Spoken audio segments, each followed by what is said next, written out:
In every quiet corner of Asia, where whispers ride the wind and shadows cling to the folds of memory, there are stories not meant to be told out loud. Stories wrapped in ritual, steeped in sorrow, and bound with teeth. Welcome to Whispers of Asia. Here, we do not chase screams. We listen for the silence that follows them. We do not seek the monsters under the bed. We seek the ones that wear your grandmother's smile and hum lullabies to the dead. Tonight's story comes from the storm-brushed shores of the Philippines, where the sea swallows secrets and the mangroves remember every name. They say some widows do not simply mourn, they feed. And if she ever smiles at you, with her lips pressed tight, run. This is the tale of the widow's teeth, and once you hear it, your mouth may never feel the same again. The village was small, tucked between cliffs blackened by time and a sea that was never still. Even in sleep, the waves hissed like someone whispering through clenched teeth. They call it Malitbog, though no one remembered why. The name meant troubled or murky, depending on how you asked or who you asked. Words carried weight in Malitbog, but silence, they said, was heavier. It was the kind of place where the chickens knew which houses not to wander near, and the children played only until dusk. After that, they were called inside, not by name, but by the sharp crack of a bamboo stick tapped once against the doorframe. One tap, no voice, never a voice. Because voices attracted attention, and attention meant teeth. The old people still remembered. They always remembered. At the edge of the village, past the last line of wind-warped palms and toward the mangroves that drank salt water like wine, stood a house made of coral and Molavi wood, gray with years and warped by storms. It belonged to Salome, the widow. No one called her Tia or Lola, just the widow, and always in a whisper. She was thin, impossibly so, with skin the color of driftwood, and hair like strands of seaweed dried under the sun. She walked with no cane, though she must have been past 80, and always she wore a long, dark dress with a white handkerchief at her collar, knotted neatly as if for mourning. But no one remembered exactly when her husband had died, only that he had, at sea, like so many others. Salome never spoke at gatherings. She did not attend Mass, but every evening she could be seen sitting on the bamboo bench outside her home, eating alone. Always the same meal: dried fish, a scoop of rice, and soup so dark it looked like ink. She chewed slowly, and she smiled, but never with her teeth. And that was the rule, wasn't it? The one passed down without explanation. Never mock the widow who eats alone. Never ask why her smile is always closed, and never, ever laugh when she prays. Of course, the children didn't believe it, not really. They whispered ghost stories like candy wrappers in the wind, tossed around, traded, forgotten. But sometimes a story sticks to your tongue, and sometimes it bites back. It started with Mateo.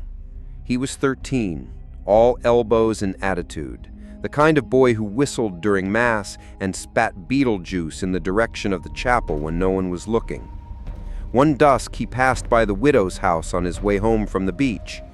The other boys dared him. "She's not even a real witch, just old and ugly." Mateo, with the bravado of someone who had not yet lost anyone to the sea, grinned. Then, cupping his hands around his mouth, he shouted, "Oi, widow! Smile wider! What are you hiding? Termites in your gums?" The laughter was sharp, like broken shells, but Salome didn't move. didn't flinch. She kept eating, slowly, gracefully. Then she looked up. Her eyes were not angry, not even sad, but they were empty, the kind of emptiness only grief can hollow out. Mateo froze. Salome tilted her head just slightly and pressed her lips together in the tightest, most deliberate smile anyone had ever seen. No one laughed after that, not even Mateo, especially not after he began to cough 2 nights later. At first it was just phlegm, then blood, then something small and white clinked into the basin beside his bed. His mother screamed. It was a tooth. Not a rotten one, not one loose or due to fall. Whole, perfect, molar. The second one came 3 days later, then the third. By the time they called for the village healer, Mateo had stopped speaking altogether. His breath rattled like wind through bone. He shook, not with fever, but with something deeper, something cold. The healer left Salome's name unspoken, but everyone understood. The priest came, holy water, Hail Marys, the works. Still, the coughing continued. Then another boy, who had laughed but not spoken, began to complain of aching gums. He lost a tooth by morning. That night, the tide rose higher than usual, covering the mangrove roots completely, and from the black water came the sound of someone humming. The next day, Salome swept her steps, quiet as always, her dress brushing the wood like wings. Dario, a young fisherman whose father once told him stories too dark for daylight, began to watch from afar. He remembered the tales about the Manggagaway, witches who bound grief into bone, who whispered into jars and buried them beneath mangroves to feed their power. He had always thought them superstition, but now teeth were appearing where they didn't belong, in nets, in crab traps, in a dog's stomach split open by a passing truck. The village pretended not to see, but Dario saw, and he remembered the rule. Mock sorrow, and it remembers. Mock a widow, and your mouth may forget joy. And so the village, like its widows, began to speak with closed lips and pray without sound. But it was too late, because grief once stirred doesn't rest. It sharpens, it waits, and sometimes it smiles. The mangroves of Malitbog were not just trees. They were guardians, sentinels, roots coiled like sleeping snakes in black mud, branches that reached not for the sky, but down into the sea, as if fishing for lost souls. At night, they murmured. The villagers said it was just the wind, but Dario knew better. He had heard those murmurs before, not with his ears, but in his dreams. Dreams where teeth rained from the sky like hail, and mouths opened in places where no mouths belonged. Dreams where someone whispered his name and asked in a voice like cracked porcelain, "Do you remember what your tongue said before your heart did?" The mangroves were where the secrets were buried, and secrets in Malitbog had roots. That night, Dario waited until the village fell silent, past the dogs barking at shadows, past the chickens rustling under the floorboards, past even the lullabies whispered through cracked windows to children too afraid to close their eyes. He took no lantern, only the moon, bloated and sickly, half swallowed by clouds. He walked barefoot, as his father once taught him, so the dead could hear you coming, so they would not mistake you for a thief. Because ghosts, especially the grief-bound ones, hated thieves. The path to the mangroves was older than the road to the chapel, older than the chapel itself. Fishermen used to say it was a path the sea once took before it changed its mind. It twisted through the trees like a scar. And at the very end, just where the mud turned soft and the crabs stopped singing, Dario saw her. Salome, the widow, bent low, her long dress trailing in the black water, her gray hair loose around her face like a funeral shroud. She held something in her hands, a jar, earthen, old, sealed with wax and string, crusted with salt. She wasn't humming, she was speaking, soft, repetitive, rhythmic, like a prayer caught in a loop. You were loved, you were lost, you were mine, you were taken, you were heard, you are heard. Then silence. Salome raised the jar to her lips, not to drink, but to breathe into it. A long, drawn-out exhale, like smoke over fire. Then she knelt, dug a shallow hole in the mud with her bare hands, and buried it. When she stood, she didn't turn around. She didn't need to. She whispered into the trees, "Grief has teeth, Dario, and it remembers the taste of those who laugh." Dario's spine locked, his breath caught in his throat. He hadn't made a sound, not a step, not a word, but she knew he was there. She walked away slowly, disappearing into the mangrove fog, her steps leaving no prints. And Dario stood frozen, staring at the patch of churned mud where the jar now slept. He returned before dawn, his hands trembling, face pale as fish belly. He didn't tell anyone, not his brother, not the healer, not the priest. Some truths weren't meant for sunlight. Instead, he tried to sleep, but sleep too had turned against him. He dreamed of teeth, not falling out, but crawling from the gums like insects, wriggling and twitching, yanking themselves free. He woke screaming, mouth filled with the taste of rust and old salt. When he spat, something clinked against the floor, a tooth, but it wasn't his. Too small, a child's tooth. He hadn't held one of those since the day they buried his sister 12 years ago. Dario ran to the chapel, but the door was bolted. A note was pinned to it with a rusty nail. No mass today. Father Benigno is ill. Ill or afraid. Dario went to the healer next, but her hut was empty, door swinging in the wind, herbs strewn like confetti across the yard. Something was happening, something old, and he was beginning to understand that this was not a curse of wrath, but of remembrance. These weren't random hauntings.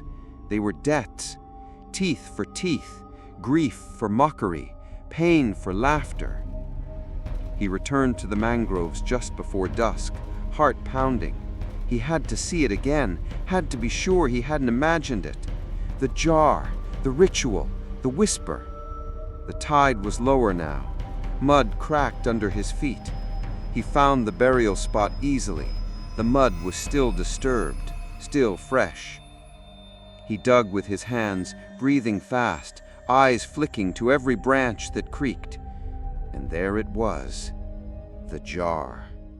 He wiped the muck away, trembling. The wax seal was intact, but brittle. He could hear something inside, not sloshing, not rattling. Clicking. A faint, dry clicking, like fingernails tapping on glass. He should have run, but he opened it. Inside were teeth. Not just human, animal, baby, old.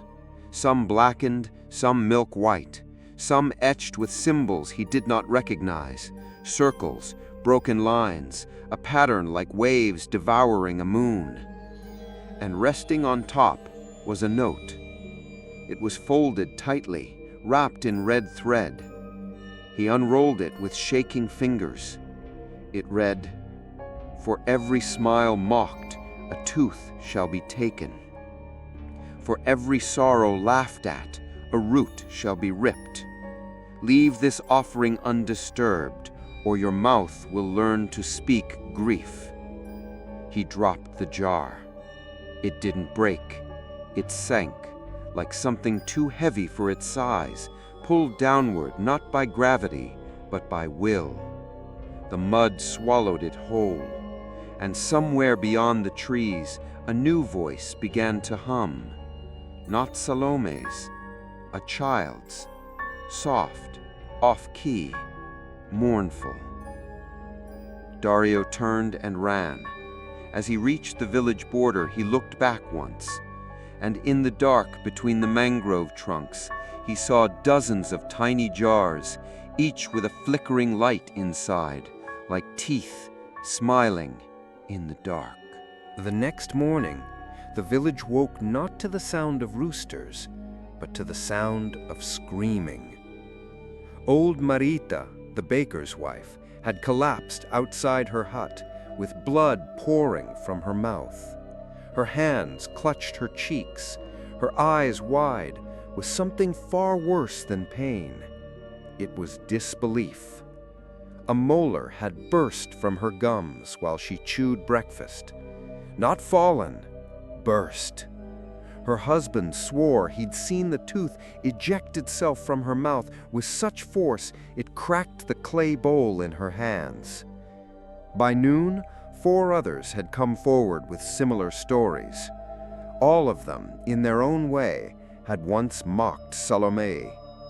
One was the village gossip who used to make jokes about how the widow's husband must have drowned himself just to get away. Another, a fisherman who spat behind her house every time he passed it, whispering crude things about her feeding on bones. A teenage girl who drew a stick-figure version of the widow with crooked fangs and posted it on the chapel door. Now they were silent, or trying to be. It's hard to stay silent when your teeth are screaming. The village healer finally emerged from hiding, not to offer comfort, but to post a warning outside her hut. "This is no fever. This is no curse. This is remembrance. Be careful what your mouth says, for it may be the first thing it loses." She didn't open her door again, not even when begged. And still, the teeth kept coming. Some fell gently, resting on pillows like offerings to a vengeful fairy. Others tore themselves free during meals, rituals, prayers. One old man choked on 3 of his own molars in his sleep. He was found blue, cold, and clutching a string of rosary beads with a missing crucifix. The priest said nothing. Dario said nothing either. He simply watched as the village began to unravel. Watched as mothers crushed food into mush for children too afraid to chew. Watched as whispers became nods, as laughter died, as silence thickened. He hadn't lost a tooth since finding the jar, but every time he brushed his teeth, he tasted salt. Every time he rinsed, the water came out pink. And he kept the child's tooth, the one from his dream, wrapped in a cloth under his mattress. Some nights it pulsed with heat. Other nights he heard it click softly, like it remembered being in a mouth and wanted to return. One evening, as the sun slid into the sea like a bleeding eye, Dario stood near the edge of the mangroves. He didn't speak, he didn't dare, but he thought. And sometimes thinking was enough, because just then Salome appeared. She stepped from between the mangrove roots, not walking, gliding almost. Her feet were bare, her dress was clean. In her hands she held nothing, but her eyes.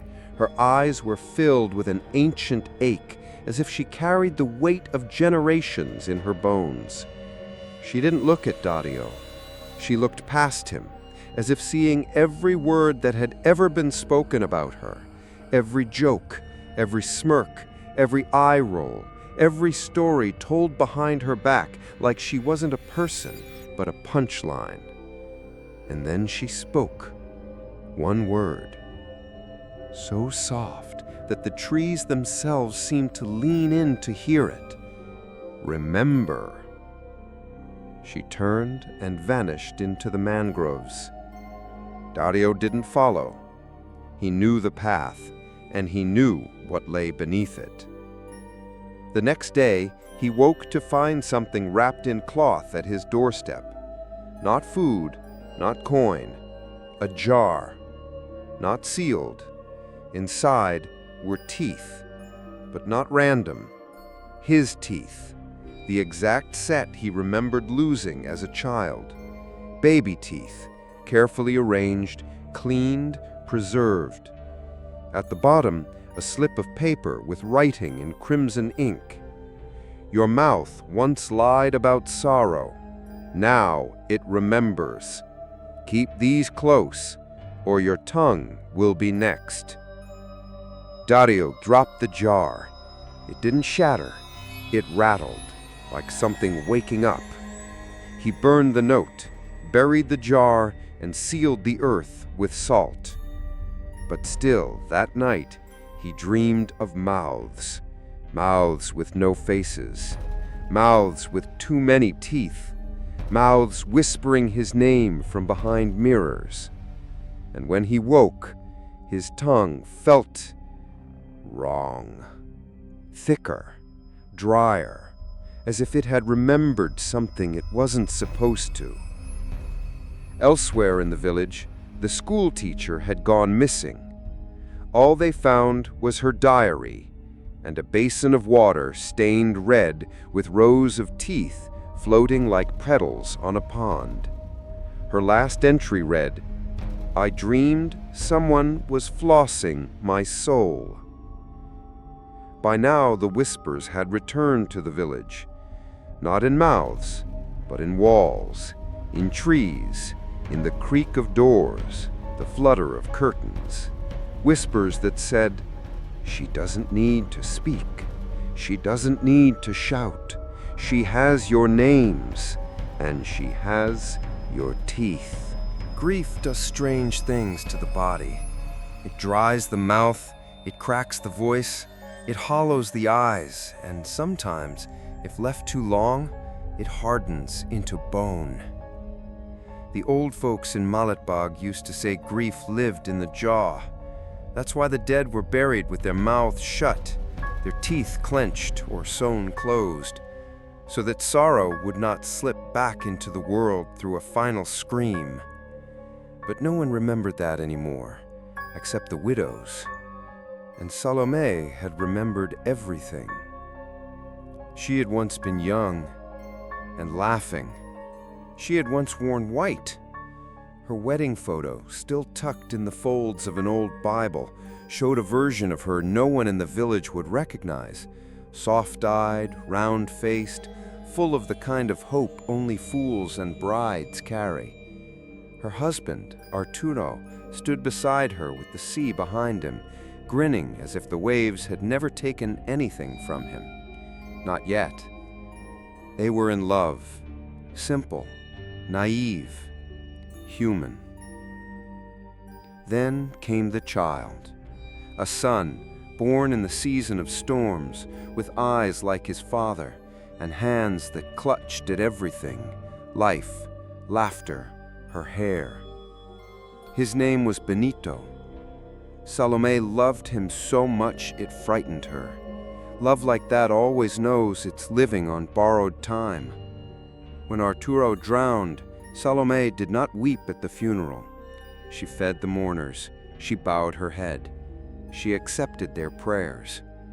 But when she came home, she broke all the mirrors, so her reflection would not mock her with its emptiness. Benito grew quiet after that, as if the sea had taken not just his father, but half of his voice. Salome tried, Lord, how she tried, but grief is contagious when shared between bones. He began to have fevers, then tremors, then silence. No healer could name the illness. They said it was morning sickness of the spirit, an old thing, a slow forgetting of the will to remain. And one day, he simply stopped breathing. Salome held him until he was cold. Then she bit down on her own tongue and swallowed the scream.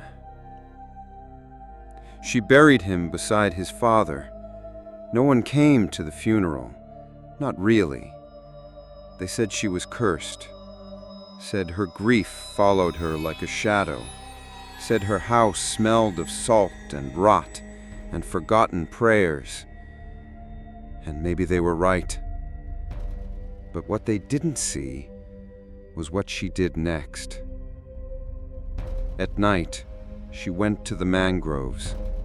She brought the child's baby teeth, each one carefully kept in a cloth pouch, and she whispered to them, "You were loved, you were lost, you were mine." She placed them in a jar, sealed it, buried it in the earth, and waited. It began as a dream, a voice in the roots, a woman with hair like kelp and eyes full of tide. She said, "Bind the pain. Bone remembers. Teach it to listen.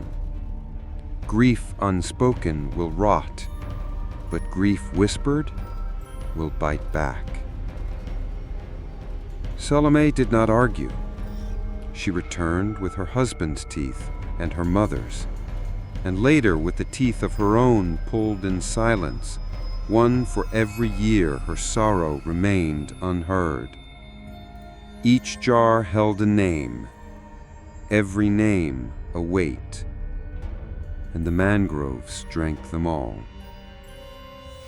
She became quiet, unmoving, a part of the landscape. To the villagers, she was a strange widow with a stiff smile and an unholy aura. But to the mangroves, she was priestess, and her grief had become liturgy. That is why she smiled with her mouth closed, because what lay behind her lips was not hers anymore. It belonged to the dead and to the memory of their suffering. And that's the part no one understood. This was never vengeance, not truly. This was remembrance, a sacred act, a counterweight to indifference, because mocking sorrow had a price. And when no one listens to grief, grief begins to speak for itself with teeth. Back in the village, Dario pieced the truth together slowly. The jars, the names, the silence.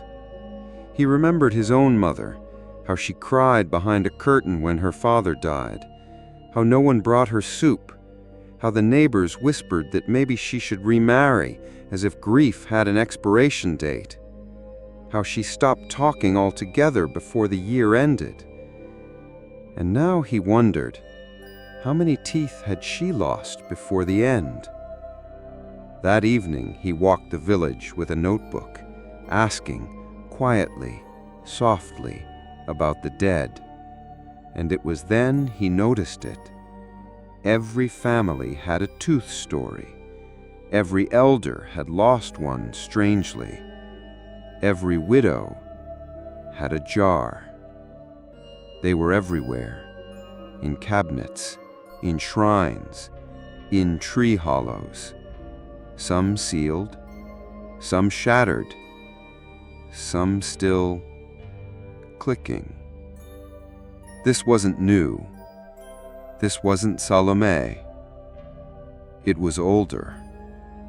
It was ritual, unspoken, unacknowledged.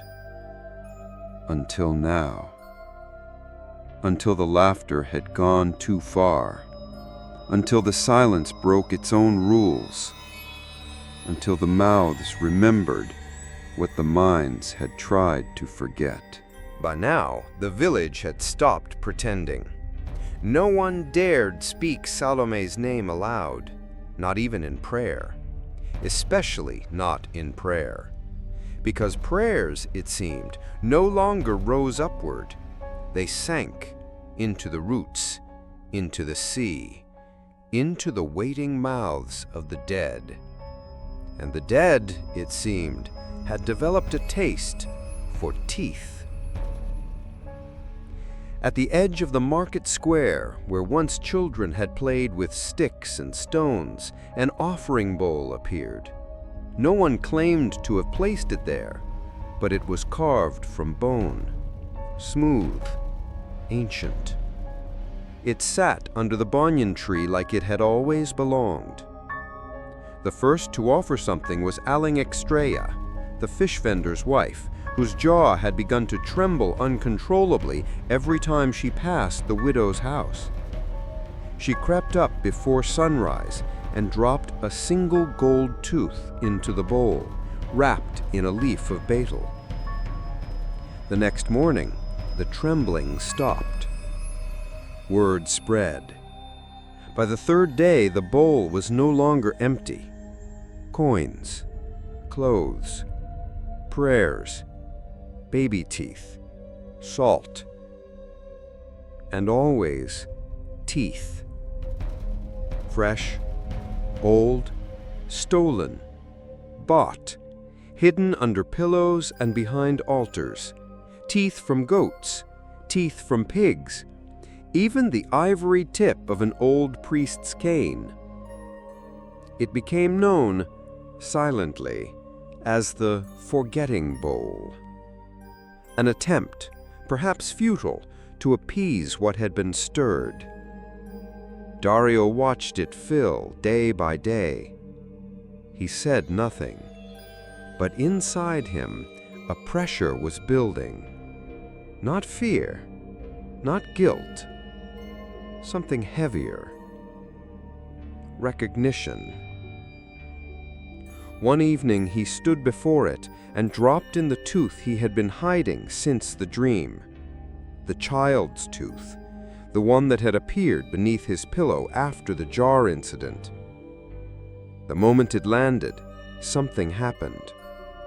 A crow on the rooftop screamed and dropped dead. And from somewhere deep in the mangroves, a breeze rose, thick, wet, and whispering, not in words, in breath, like something waking up and sniffing. The same night, the village healer returned. She walked with a limp, and her hair had turned shock white. Her mouth sagged slightly to one side, as if it no longer trusted her. She said nothing for hours. Then she gathered the people in front of the chapel and lit a single candle. Her voice was low, hoarse. "You do not barter with grief," she said. "You do not silence it with gifts. You witness it, or it learns to feed itself." No one asked what she meant, because they already knew. The offering bowl was not for peace. It was a receipt, proof that the village remembered and still feared. And sometimes, fear was not enough. The next morning, a child was found near the mangrove trail, silent, eyes wide, jaw locked tight. In her hand was a note written in red thread. "You cannot feed memory. It feeds on you." Salome had not left her house in days, or so they thought.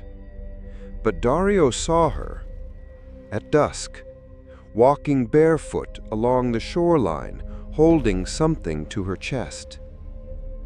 He followed at a distance, careful not to breathe too loud, step too sharp.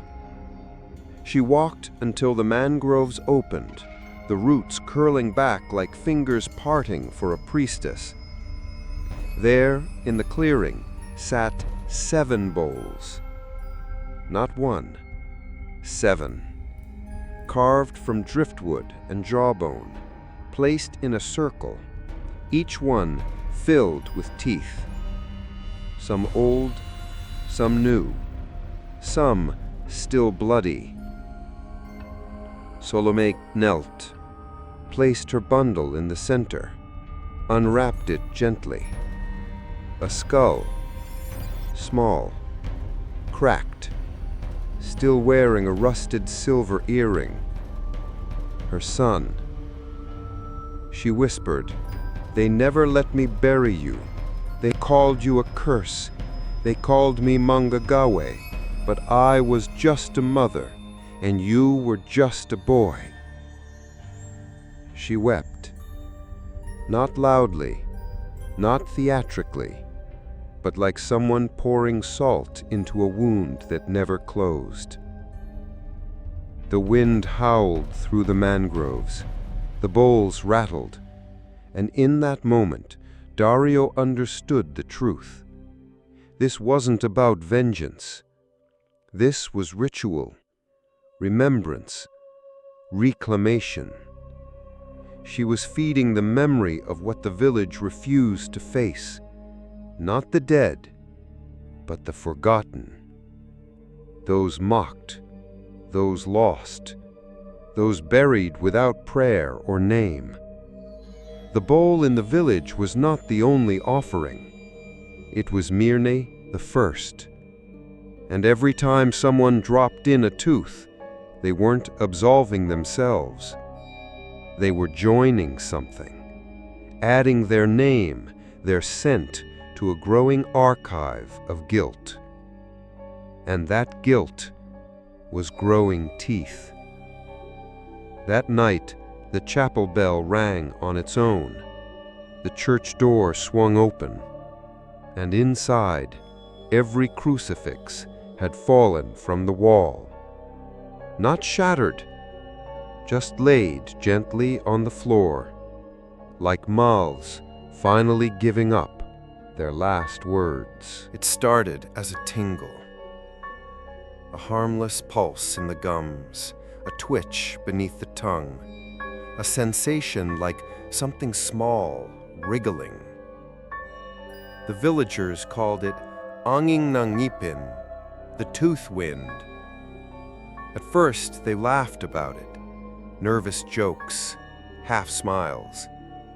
But soon no one laughed, because the twitch became a throb, and the throb became a fever, and the fever came with dreams. Not of fire, not of death, of mouths. Mouths filled with too many teeth, or no teeth at all. Mouths that opened sideways, mouths that chanted from within mirrors.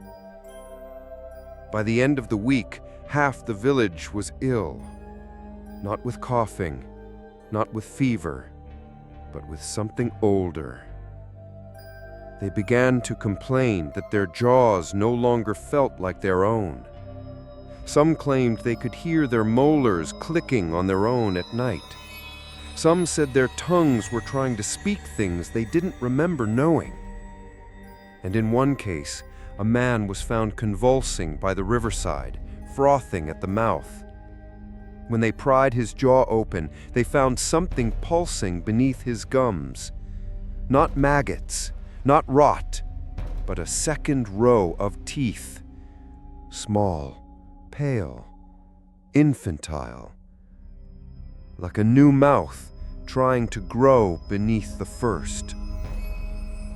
They buried him without a priest. The priest had vanished. The chapel stood empty. Its door now swung open day and night, creaking softly as if breathing. No one dared enter, not since the day they found the baptismal font filled with teeth, hundreds of them, all facing upward. The healer, the one who had once warned them all, returned to her hut and sealed it shut. But Dario went to her anyway. He couldn't take the dreams anymore. Not the visions of roots growing from his gums, not the taste of iron that never left his throat, not the feeling that every word he spoke carried a cost. He knocked once. The door opened on its own. Inside, the healer sat in the dark, a candle flickering low. Her eyes were filmed with something milky. Her lips were sewn shut, not with thread, but with hair. Long, white, wiry, her own.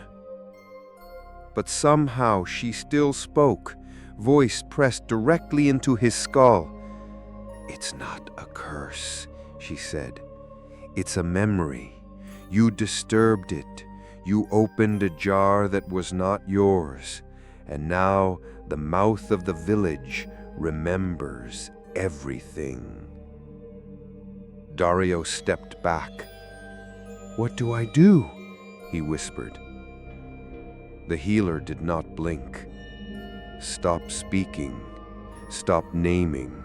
Stop feeding it, or your voice will not be the only thing you lose."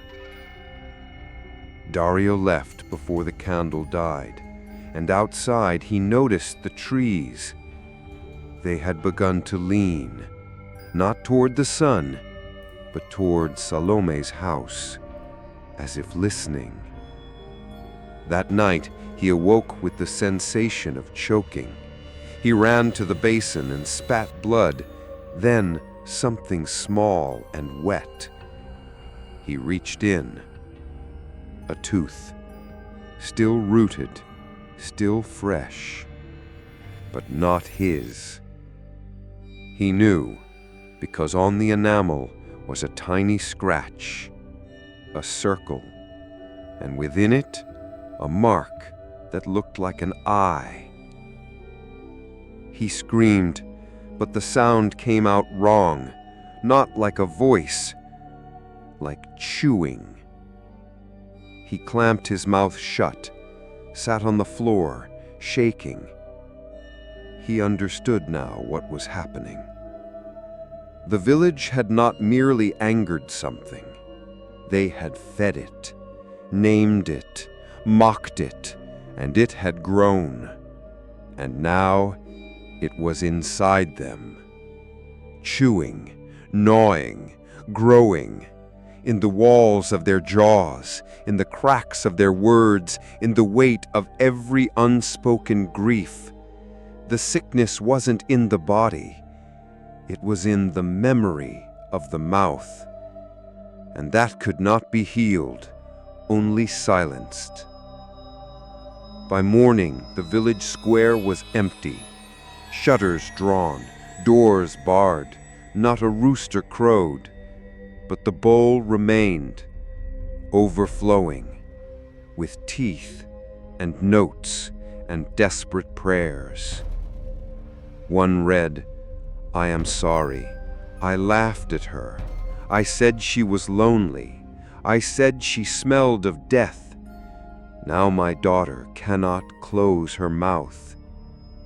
Another, "Forgive us. We forgot that grief can bite." And another scrawled in blood, "Tell her I remember." But there was no one left to tell, because Salome had not been seen in days. Some believed she had died. Some believed she had never existed at all, only a shape grief had worn. But Dario knew better. She was there, waiting, in the mangroves, in the jars, in the gum line of every lie the village had ever told itself. And now, the teeth were just the beginning. The silence had deepened. Not the peaceful kind, not the kind you find in prayer or rest. This silence was thick.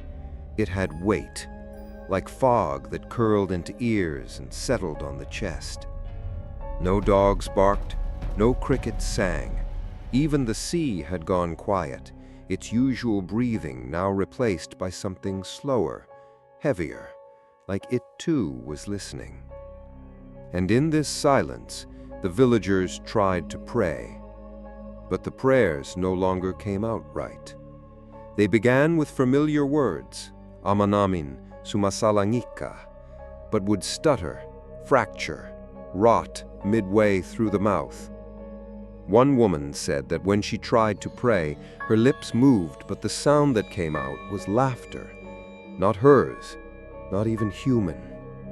Another man claimed that his tongue began to swell as he recited the Hail Mary until it filled his entire mouth and choked him unconscious. They called for the priest, but Father Benigno, once the village's steadfast shepherd, was no longer the same. He had returned from hiding, gaunt and hollow-eyed, his robes soiled and torn. When he entered the chapel for the first time in weeks, he wept. Not because of the fallen crucifixes, not because of the bloodied font, but because the altar, his sanctuary, had been desecrated with a single object, a row of neatly arranged tongues, still wet, still twitching, and below them, scratched into the wood. They prayed without listening, so now they shall listen without praying. Father Benigno tried to burn the altar that night. The flame refused to catch, and when he struck the final match, he heard it, clear, low, unmistakable, the sound of someone reciting the Mass behind him, in a voice made of many mouths, all whispering in unison. He never entered the chapel again. The villagers resorted to quiet rituals, drawing salt circles, burning leaves at every doorstep, tying red thread around their throats.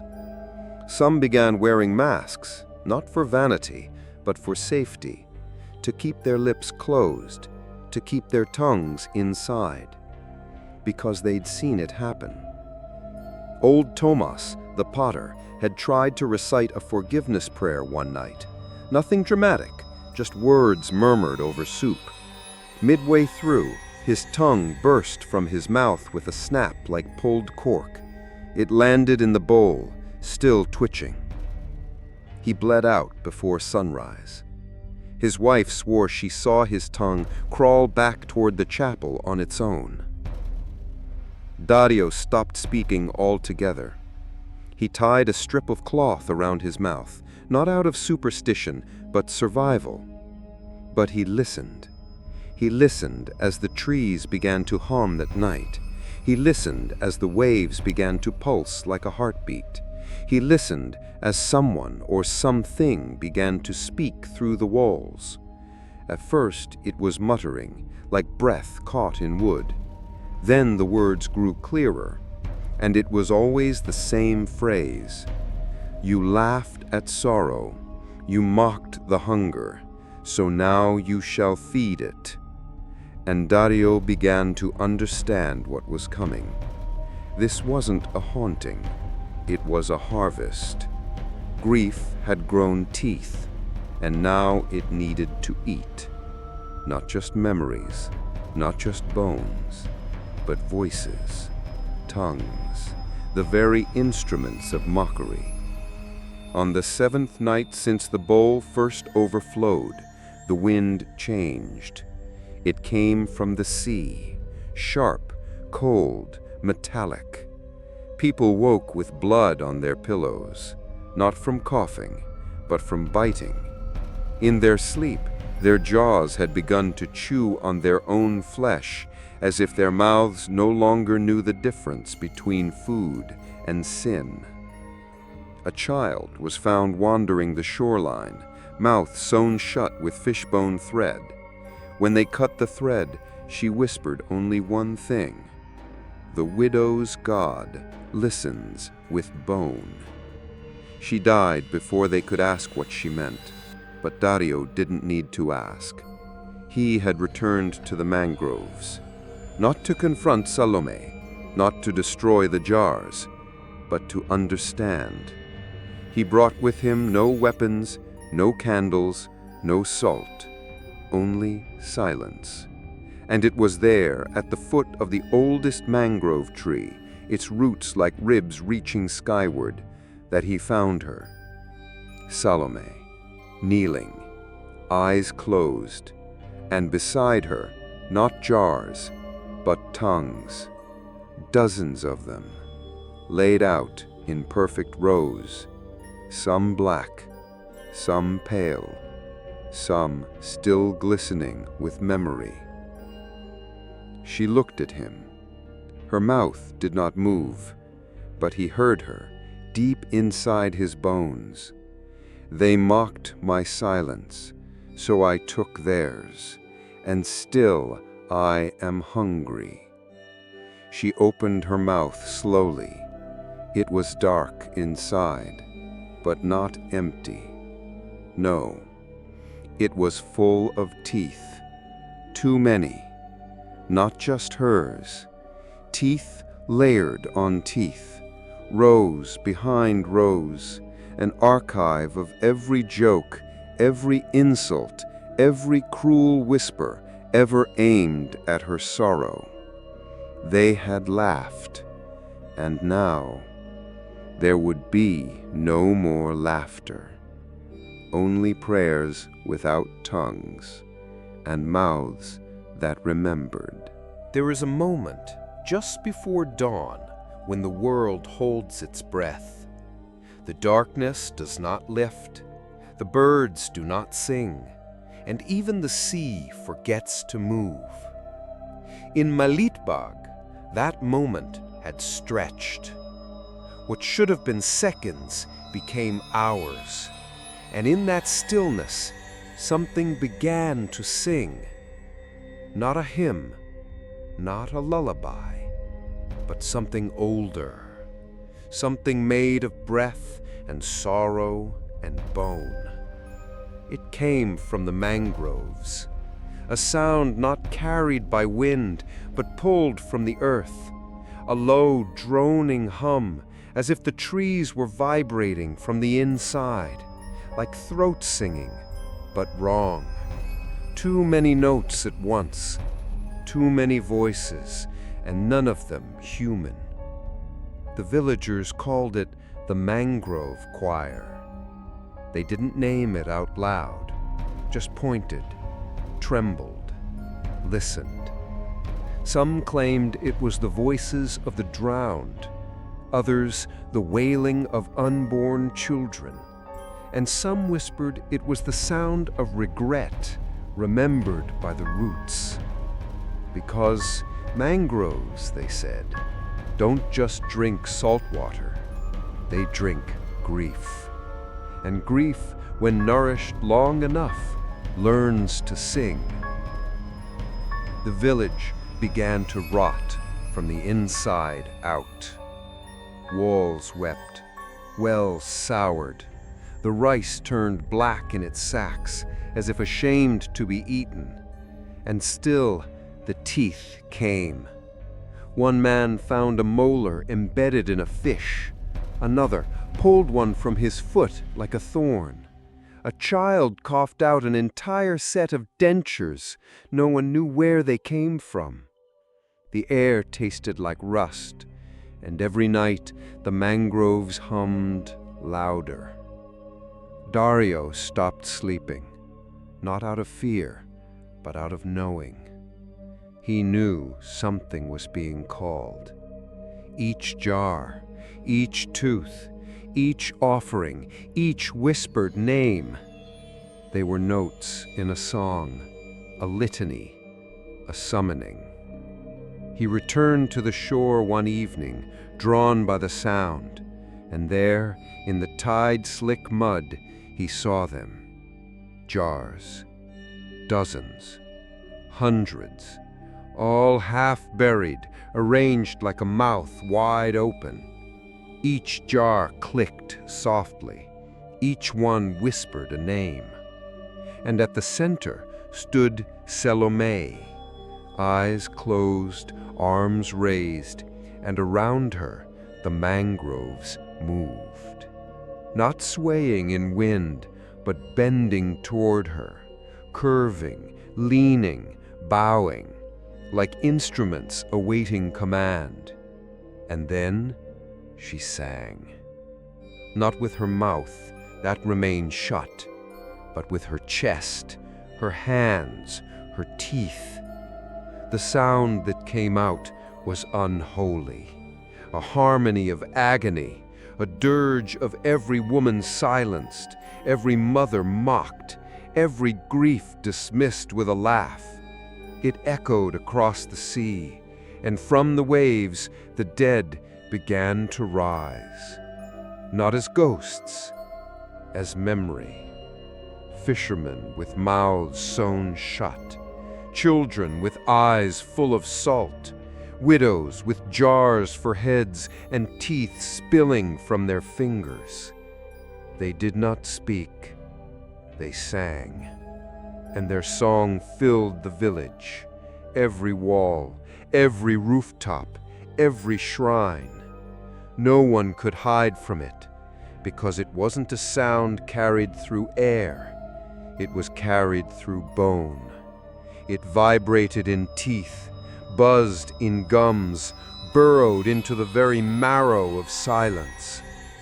The villagers collapsed one by one, hands to their heads, to their jaws, as if trying to pry something out. And some succeeded. They clawed their own mouths open, tore their tongues out, spat their teeth into the dirt like seeds. But the song only grew louder, because now it had a chorus, and Salome at the center wept, not out of joy, but out of release, because for the first time they were listening. Dario dropped to his knees. He didn't sing, didn't scream, just pressed his forehead to the earth, and the earth answered. A voice, his father's, faint, cracked, but clear. We laughed at what we didn't understand, and now the mouth of the dead has opened. Dario looked up. The jars were vibrating. One cracked open beside him. Inside was a single tooth floating in oil and a slip of paper. He unfolded it with trembling hands. It read, "You remembered, so you may remain, but the song is not over." He looked to Salome.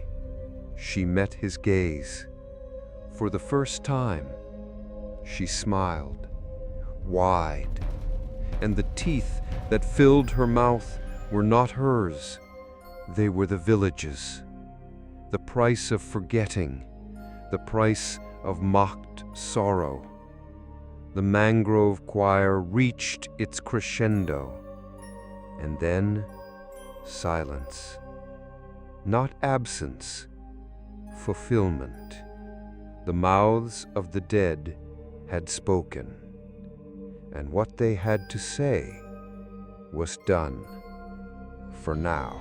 The morning after the choir fell silent, the village awoke to stillness, not peace, but pause, a breath held in the mouth of something ancient. The sea was glass, the sky a pale bruise, and the air tasted like the moment before a storm. No one spoke of the night before. No one dared, because those who had not gouged out their tongues now whispered only in dreams, eyes wide open, mouths stitched shut by fear. But she remained, Salome, the widow, sitting at the edge of the mangroves, back straight, hands folded in her lap like she was waiting for Mass, only there was no priest, no bell, no congregation, just her vigil and the memory she guarded. Dario came to her in the quiet, walking barefoot as the old ones once did, so the spirits would know he meant no harm. She did not turn as he approached. She was staring into the tide, where hundreds of teeth now floated like petals, some yellowed, some white, some carved with tiny marks, like runes from forgotten mouths. They circled gently in the shallows, never drifting away, held in place not by current, but by will. She spoke finally. Her voice was dry, like sand scraped against bone. "You stayed." Dario nodded. I remembered. She turned to him slowly. Her face was lined with centuries. Her eyes were storms that had never passed, but her expression was soft, tired. "They think I wanted revenge," she said, "that I wanted them to suffer." She shook her head. "But sorrow, true sorrow, doesn't want blood. It wants witness." She placed something on the sand between them, a jar, smaller than the others, delicate, cracked. Inside it, a single tooth, tiny, crooked, innocent. She didn't have to say the name. Dario knew. Benito, her child. He was mocked, called cursed, called weak. When he died, they buried him without prayer, without song. Her hand trembled slightly as she touched the jar. "So I sang for him every night in the mangroves until the roots remembered his name." She looked back to the tide. "And then the others came, the forgotten, the unloved, the ones mocked into silence. They asked me to keep singing." She smiled again, tight, closed-mouthed. "You see, Dario, the dead don't want vengeance. They want acknowledgement, a name spoken with care, a sorrow carried, not laughed at." She gestured to the tide. "They only took what was owed." Dario sank to his knees beside her. He watched the teeth bob in the shallows. Some still looked human. Others had twisted, grown longer, sharper, grief reshaping them into something hungrier. But not all of them. Some were smooth, still, at peace, the ones that had been heard. He turned to her. "Will it stop?" She was quiet for a long time. Then, "It depends on them, on whether they remember or whether they laugh again." She looked toward the village. "Mocking grief is a form of forgetting, and forgetting is how monsters are born." As the sun climbed, villagers began to appear at the edge of the tree line. Not many, just a few. Some limping, some mute, all watching.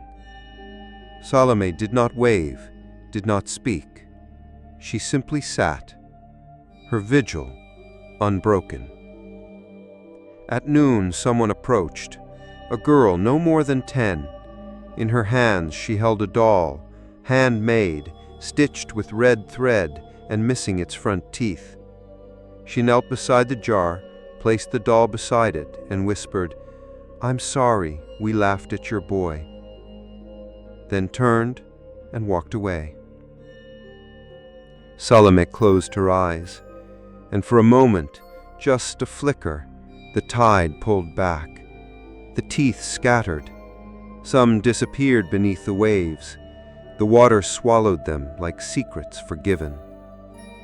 Dario felt it, a soft shift, a weight lifted. It wasn't over, but it was changing. Salome stood, her vigil for now complete. She picked up the jar, cradling it like a child. And as she walked into the mangroves, the trees parted, bending not from wind, but memory.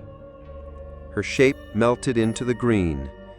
The humming began again, but this time it was soft, a lullaby.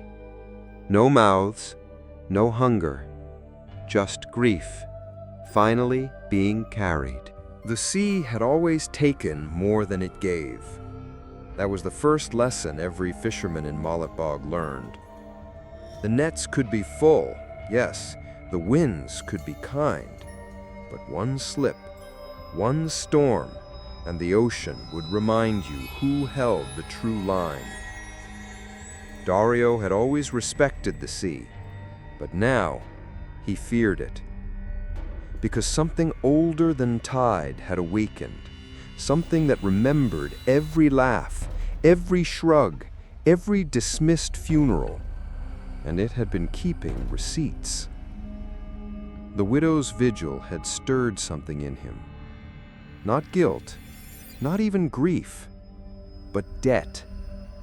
A feeling that something had been taken on his behalf, not to punish him, but to even a scale he never knew he was sitting on. And now, the scale was tipping. It began with his niece, Maribel. Sweet girl, 8 years old, the only one who still smiled freely. She had stopped speaking, not from fear, but because her mouth refused to open. At first they thought it was a game, then a tantrum, until the third day, when she tried to cry and her jaw stayed shut. Not clenched, sealed. Her lips looked stitched, but there was no thread, just skin, smoothed over like clay pressed by unseen fingers. The village healer had no answer, only a whisper. The mouths remember. Dario sat by the girl's bedside and held her hand. He didn't pray, he didn't plead. He remembered. 12 years ago, his sister, Maribel's mother, had died during childbirth. Salome had offered to help with the burial rites, and Dario had said no.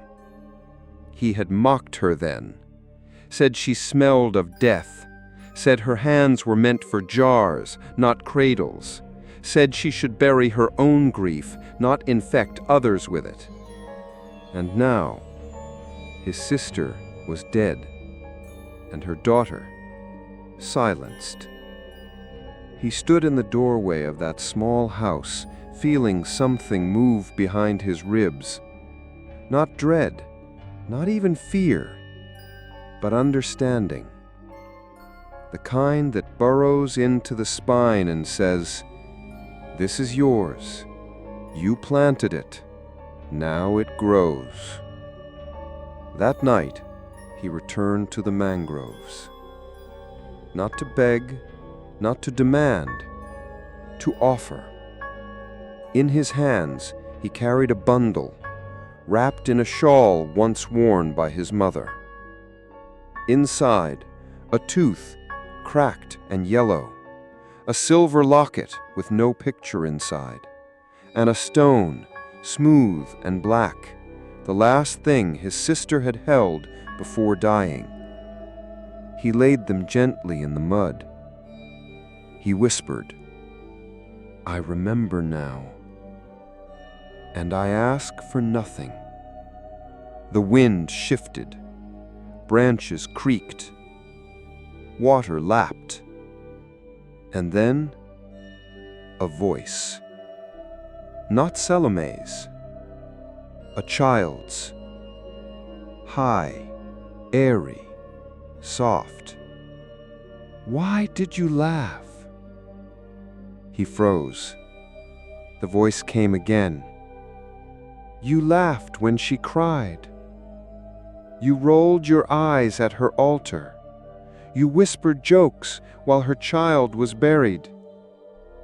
He closed his eyes. "I know," he said. Silence. Then the sound of clicking, like teeth tapping glass. When he opened his eyes, a jar sat before him, not buried, not sealed, open. Inside, a single pink ribbon, his sister's, and resting on top, his own tooth, freshly pulled. But his mouth did not bleed, because the tooth was not taken from bone. It had been taken from memory. The memory of what he had said, what he refused to say. He understood the debt now. It wasn't about blood. It wasn't about screaming. It was about acknowledgement.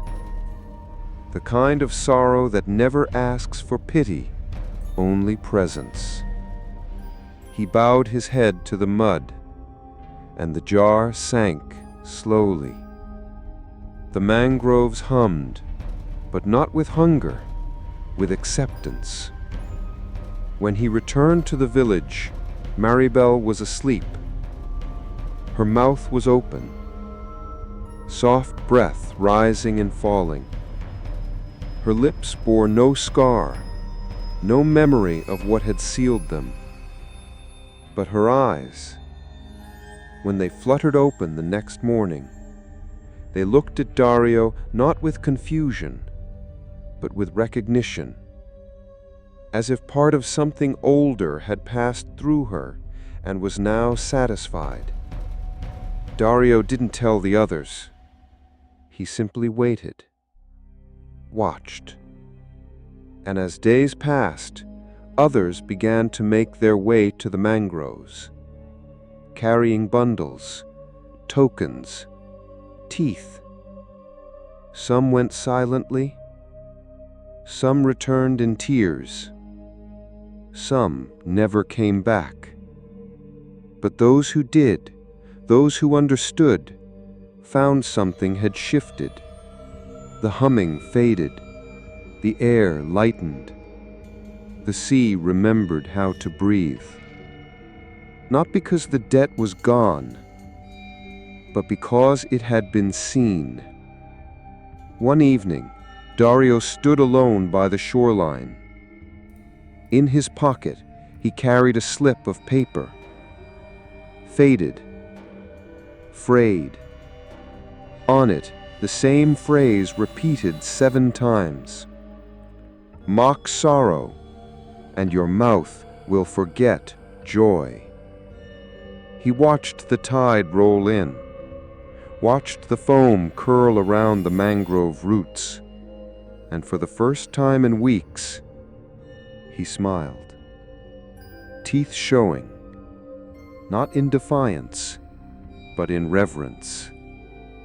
Because now he knew, every smile carries a shadow. And if you forget that, the shadow comes to collect.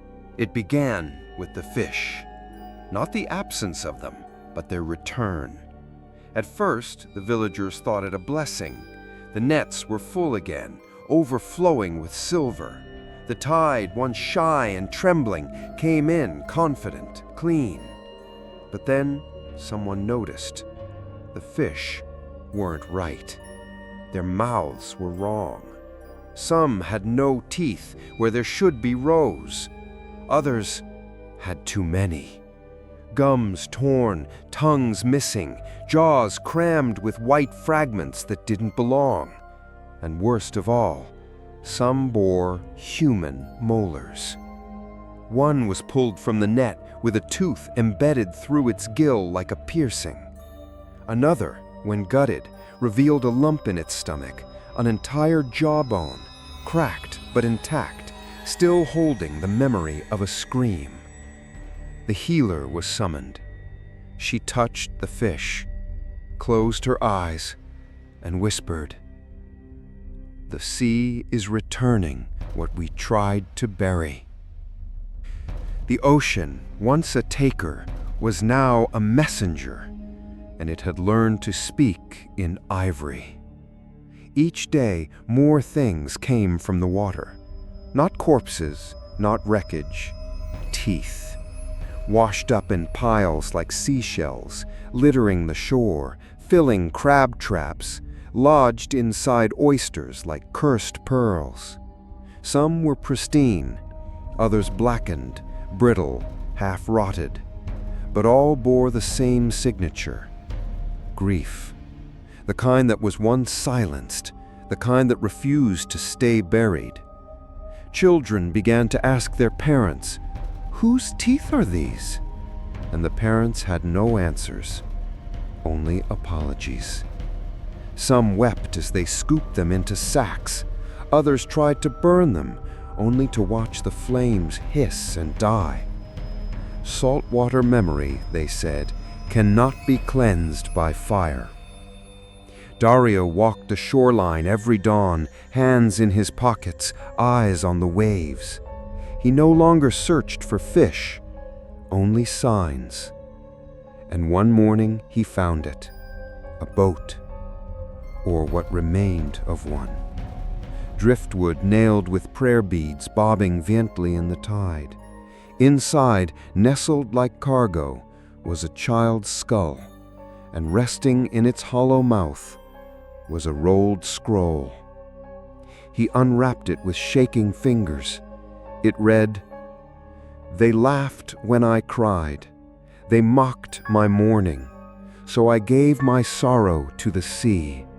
Now it returns, carrying their teeth."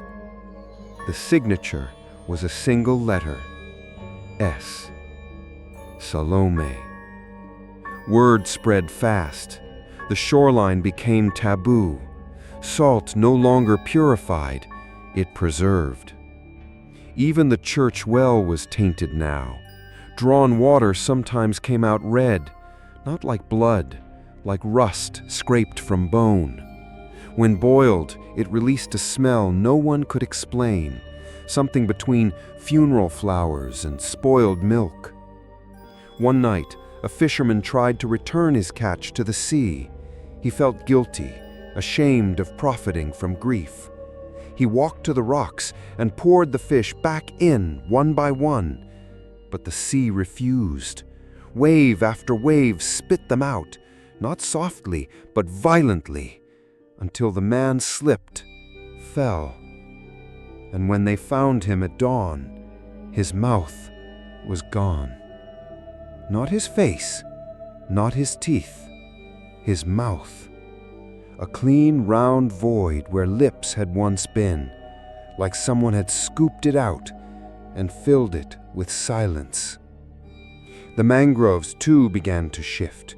Their roots now sparkled with white fragments. What looked like shells at first glance were teeth, embedded like coral, gleaming in the moonlight, chattering in the wind. The trees sang again, but now their song was brittle, dry, hollow, like laughter drained of joy. And every note carried one message: you cannot drown memory, it floats. The village elders gathered. Some called for salt rites, others for burning the mangroves. But no one moved, because deep down they understood. This was not something to be fought. It was something to be owned. The sea was not angry. It was grieving. And grief, when left unspoken, becomes ritual. And ritual, when twisted, becomes a curse. But Dario, he did not gather with the others. He sat alone on the sand. He took one of the teeth from the shore, held it, studied it. A child's incisor. Not his niece's, but familiar. He pressed it into the earth and whispered, "I remember you." The wind rose, the tide sighed, and in that moment, just for a heartbeat, the sea was still. And for the first time in weeks, no teeth came ashore. The whispers were fading, not silenced, but sated. The mangroves no longer hummed, the trees no longer leaned. The tide, once thick with ivory, had retreated, leaving only silence behind.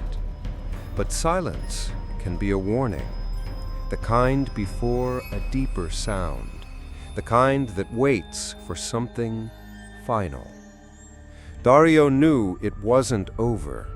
Something remained unfinished, not in the village, not in the sea, but inside him. Because though the jars had stopped surfacing, though the teeth no longer clattered across the stones at dawn, he could still hear it. At night, when sleep hovered just beyond reach, a single word whispered from deep within his bones. Bind it. It began to appear in other ways. He'd find string in his pocket he hadn't put there, red thread tied around his doorknob, knots forming in the fishing nets he hadn't touched. The signs were clear. A binding was needed, not to destroy the curse, but to contain it, to give the grief a home, one that no longer wandered mouth to mouth, name to name, tooth to tooth. It needed to be seen, and then sealed. The old stories came back slowly, told in pieces, in dreams, in sudden memory. His grandmother used to whisper them before dementia took her voice. Tales of the binding jars, of sorrow so deep it rotted the land, until someone, usually a widow, took it into her own mouth. But the spell was never about power. It was about memory, a promise that the pain would not be mocked, and if it ever was, the seal would break, the teeth would return, the mouths would open, and the song would begin again. Dario found the instructions in a place he didn't expect, not in the chapel, not in the healer's scrolls, but in Salome's house. She was gone. No one had seen her since the child's offering by the mangroves. Some believed she walked into the tide and never returned. Others said she became a tree, gnarled and silent, roots curling around jars. But Dario believed something else. She had passed the burden to him.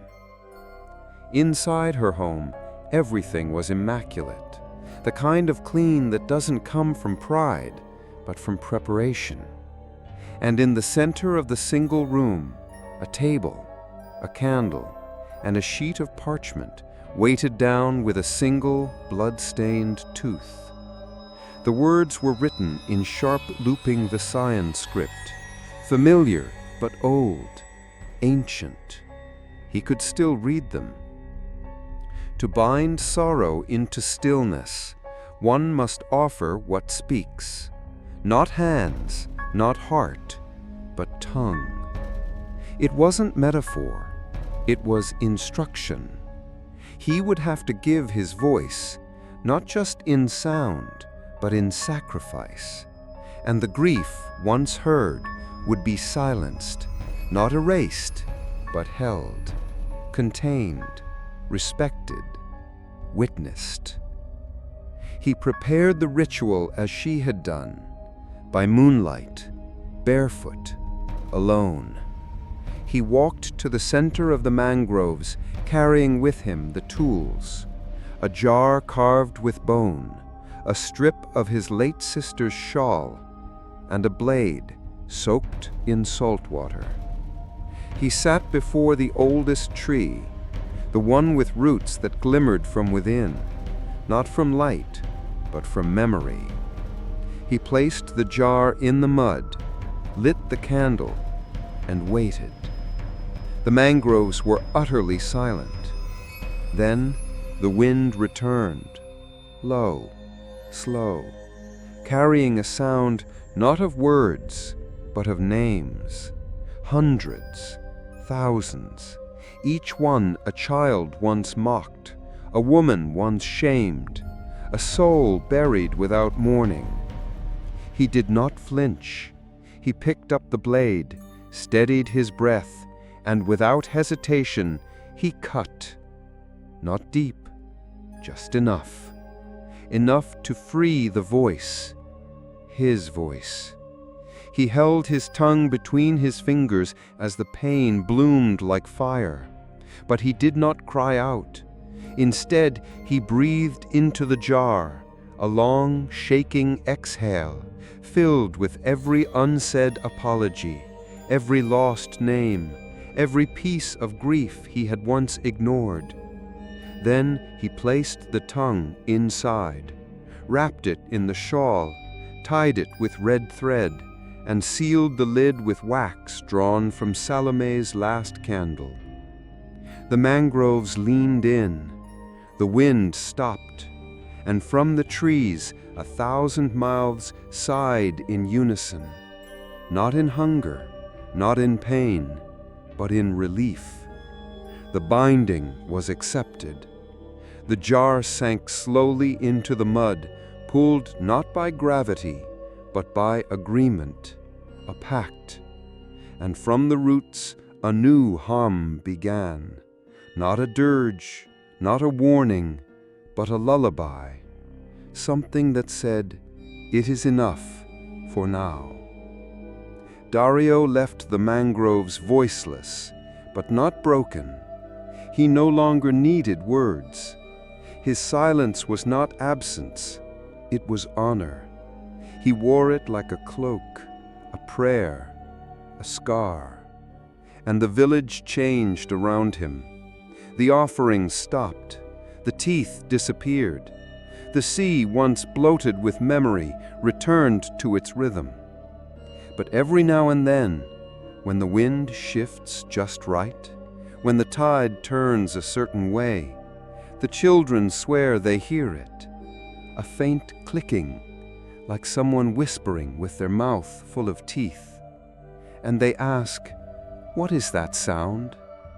And the elders reply, with voices hushed, "That's the sound of a grief that's been remembered.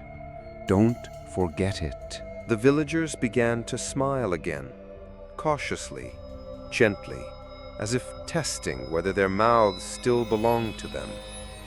Some smiled in greeting, some in apology, some out of the strange relief that follows fear too long carried. But not Dario.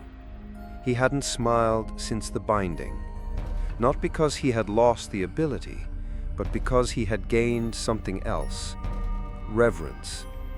He understood now that a smile, like silence, could carry weight, and that sometimes, behind the curve of lips, lurked teeth that remembered everything. The village had changed, not in ways one could see. The houses still leaned with age. The chapel still stood crooked against the sky. The sea still reached and receded like breath. But there was a stillness now, not dead, not fearful, a listening stillness. Children played again but avoided the mangroves. Laughter returned but came softer. Meals were shared but without jokes about the widows. And no one ever again mocked someone who grieved. The offering bowl still sat beneath the banyan tree, empty now, but no one dared move it. It had become a shrine, not to Salome, not even to sorrow, but to remembrance. One day, a traveling priest came through the village, young, smiling, hands full of pamphlets and rosaries. He had heard stories, rumors of hauntings, of curses. He stood in the square and offered blessings. He spoke loud, too loud, like someone trying to chase shadows with noise. And then he laughed, at the bowl, at the villagers' silences, at the strange way they pressed their fingers to their mouths when they passed the mangrove trail. He said, "Are you all afraid of your own teeth?" And he smiled, wide, open, careless. That night, he vanished. No one saw where he went. But Dario dreamed of him. He saw the priest standing in the mangroves, disoriented. He saw Salome step from the trees, wrapped in fog and memory. She held nothing, but her smile, it opened, and what lay inside was not fury, not revenge, but grief.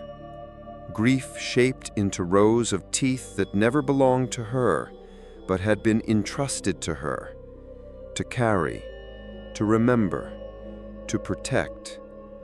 The priest tried to speak, but his tongue forgot how. He collapsed, weeping not in pain, but in understanding. And when Dario awoke, he knew the widow's vigil never ended. It had only passed on. Later that week, a group of children dared one another to approach Salome's house. It had long since fallen into disuse, weathered, warped, but the door stood open, and in the center of the room sat a single object, a mirror, cracked, faintly fogged with salt. One by one they peered into it, and each child saw something different. One saw her grandmother, smiling through tears. One saw the face of her brother, lost in the storm, mouthing an apology. Another saw only their own face, but older, wiser, sadder. All of them came out quiet, changed. None could explain what they saw, but none ever laughed at sorrow again. Dario returned to the mangroves one final time. He carried nothing. He asked for nothing. He simply stood where the jars once were, where the roots glowed faintly with buried grief. He spoke, though no sound came out, and still the mangroves answered. A breeze curled around him, warm and familiar. It smelled of sea salt and boiled rice, of candle wax and thread, of pages turned slowly. And he felt her, Salome, not as a ghost, not as a witch, not even as a widow, but as a vessel, a woman who had borne what no one else would carry, a woman who had smiled close-lipped, not to hide something, but to protect something, to hold the teeth of the forgotten between her ribs until someone finally said, "I see you." And now she could rest. As Dario turned to leave, the trees shifted once more, and from the wind came a single soft whisper. Remember what waits behind a smile. He did not look back.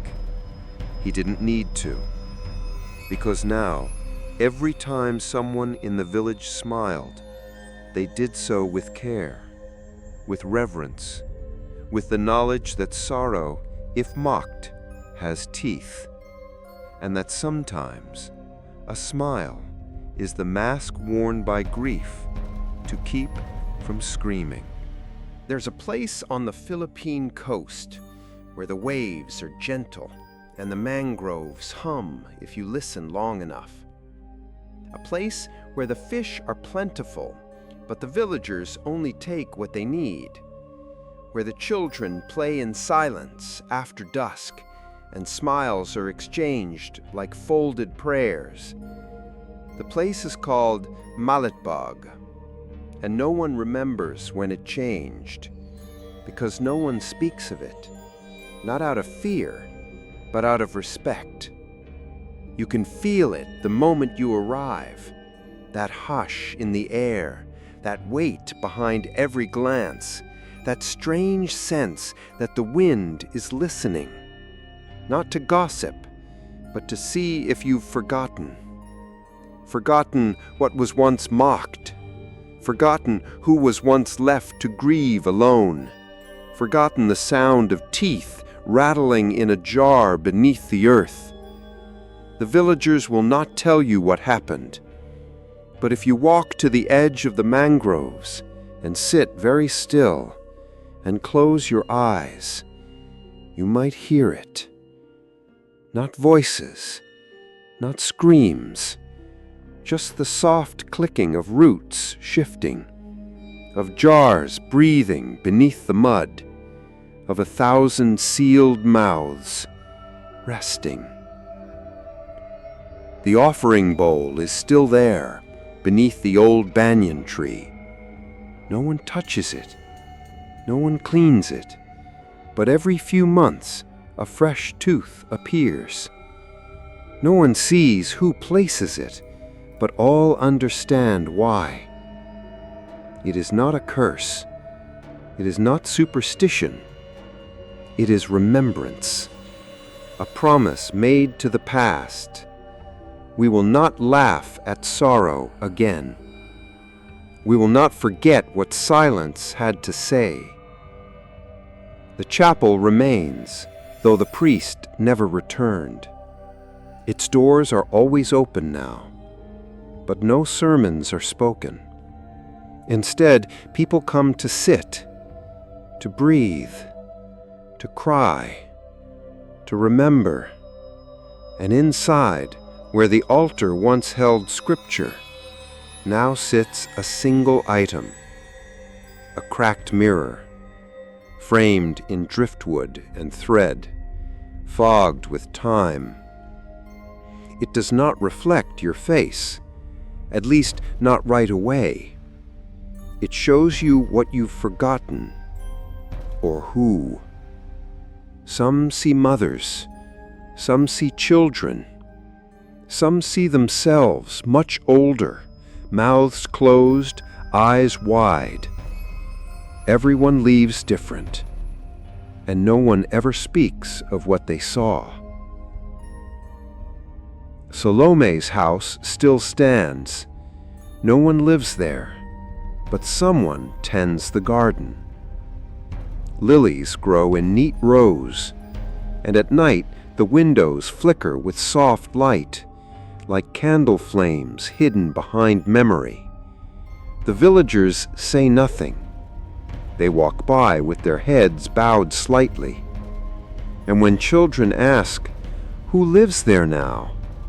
their mothers only smile, lips pressed tight. And the mangroves? They still sing. Not every night, only when they're needed. When someone new arrives and forgets to knock on the air. When someone laughs too loudly at a widow's tears. When someone dares to say, "It was just a story." Then the hum returns, low, soft, like breath behind your ear, like teeth grinding in a sleep that's not quite yours. And you will feel it, a pressure in your gums, a chill beneath your tongue, a reminder, mock sorrow, and your mouth may forget joy. No one is punished anymore. No more dragged screaming into the roots. No more jars rising from the tide. That part is over, because the village finally remembers, and remembrance is the spell stronger than any curse. It is what keeps the teeth beneath the earth. It is what keeps the mouths closed in peace. And it is why, to this day, Malitbog is known as the village that no longer speaks. Not because it cannot, but because it chooses not to. Because sometimes silence is not absence. It is sacred. It is a binding. It is the sound of a grief that no longer needs to scream, because it has been heard.